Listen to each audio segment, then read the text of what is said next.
قربانی. نبی اکرم صلی الله علیه و سلم برای مسلمانان در عید اضحی آنچه را که قربانی نامیده می شود سنت مؤکد گذاشتند که عبارت از ذبح چهارپایانی در ایام قربانی جهت تقرب جویی به الله متعال می باشد، به دلیل فرموده الله تعالی که فرمودند پس برای پروردگارت نماز بخوان و قربانی بکن. و نبی اکرم صلی الله علیه و سلم دو قوچ سیاه و سفید شاخدار را با دست خودشان بسم الله گفته در حالی که یک پایشان را به گوشه شانه آنها گذاشته بودند ذبح کردند. وقت ذبح قربانی بعد از نماز عید قربان آغاز می شود و تا غروب خورشید آخرین روز ایام تشریق یعنی روز 11 و 12 و 13 ذی‌حجه ادامه دارد و یک گوسفند از یک شخص بسنده است و می تواند با خود کسان دیگری را که خواسته باشد در اجرش شریک سازد، زیرا که رسول الله صلی الله علیه و سلم زمانی که قربانیشان را ذبح کردند فرمودند به نام الله ای بار خدایا از محمد و آل محمد و امت محمد قبول فرما. و شرکت 7 نفر در قربانی یک شتر و یا یک گاو جواز دارد، به دلیل فرموده جابر رضی الله عنه که فرمود رسول الله صلی الله علیه و سلم به ما امر فرمودند که در شتر و گاو شرکت کنیم، هر 7 نفر ما در یکی از آن.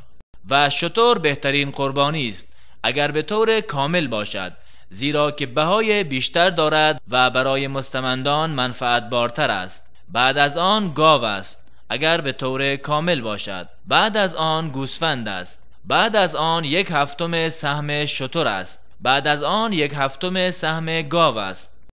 در آنجا عیب‌های مانع آن می شود که چهارپایانی قربانی شود،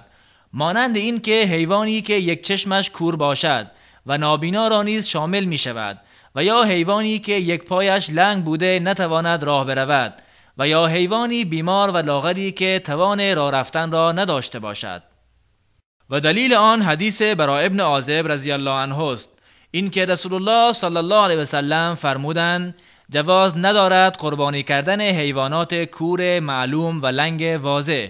و بیمار واضح و لاغری که در استخوانش مغز نداشته باشد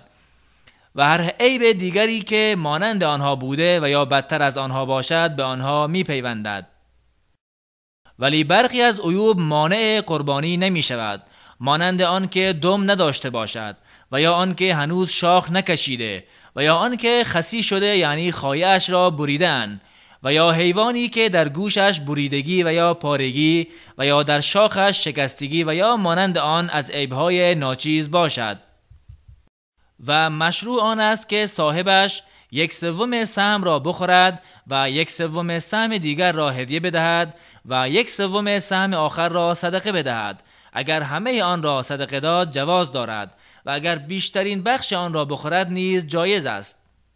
و در این زمینه علما تذکر دادند که قربانی کننده و هدیه کننده باید توجه نماید که از این گوشت‌ها استفاده شود و ضایع نگردد، چنانچه بعضی از زائران حیوان را ذبح می‌کنند و پوست نکنده و قطع نکرده در همانجا رها می‌کنند، پس کسی از آن استفاده نمی‌کند. و کسی که اراده قربانی کردن را دارد برایش مجاز نیست که پس از دخول ماه ذی‌حجه چیزی از موها، ناخنها و پوست بدنش را بگیرد تا زمانی که دهه ذوالحجه فرا رسد، به دلیل حدیث ام سلمه رضی الله عنها که نبی اکرم صلی الله علیه و سلم فرمودند زمانی که دهه فرا رسد و یکی از شما اراده قربانی کردن را داشته باشد پس از موها و پوستش چیزی نگیرد، اما کسی که از طرف آنها قربانی می شود مانند اهل و فرزند بر آنها گرفتن چیزی حرام نمی باشد. 10 روز اول ذی‌حجه روزهای پرفضیلت و شریفی است که اعمال نیک در آنها پاداش چند برابر دارد. نبی اکرم صلی الله علیه و سلم می‌فرمایند هیچ روزهایی که کار نیک نسبت به این 10 روز نزد الله تعالی محبوب تر باشد وجود ندارد. گفتند ای رسول الله و جهاد در راه الله نیز؟ رسول الله صلی الله علیه و سلم فرمودند و جهاد در راه الله نیز مگر مردی با جان و مالش به جهاد برآید و هیچ چیزی از آن بر نگردد و سنت آن است که در آن برای عبادت و ذکر و تحلیل سعی و کوشش کند و قرائت قرآن و صدقه دادن. همچنین روزه داشتن در این روزها به جز از روز عید سنت است و بهترین آن روز عرفه است، مگر برای حاجی که روزه داشتن این روز مشروع نیست.